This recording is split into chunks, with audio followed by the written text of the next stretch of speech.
Government is driven by spending, as evidenced by the more than $16.9 trillion hole, otherwise known as the national debt, that elected leaders have dug for the American people.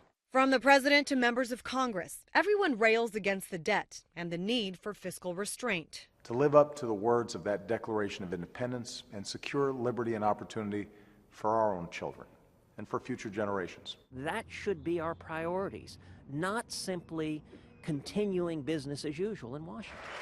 But the sobering fact is, Congress has not passed a budget in nearly 4 years. And without a spending plan, lawmakers need not decide on what to cut. As any tax watchdog in Washington will gladly explain, that work is too difficult. And, well, we all know what happens to politicians who anger one too many constituents. Usually, the federal government, through its giant bureaucracy, finds a way to keep running, and sometimes that's for the worse. Over the last 6 years, entitlement spending for things like Medicare and Social Security have increased by $600 billion. In 6 more years, we'll either have to shut down the Defense Department, stand down the entire military, put all the naval ships in dry dock, or shut down the entire rest of the government.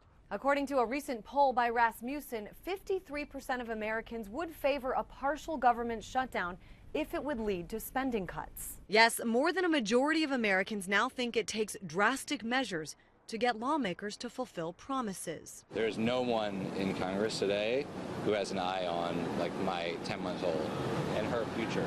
I believe that the problems are not being dealt with because there's political gamemanship taking place. Rather than being interested in the electorate, they're only interested in their selfish self-interest. And Congress's self-interest is right now not necessarily in the best interest of voters. I'm Christine Frizzell reporting.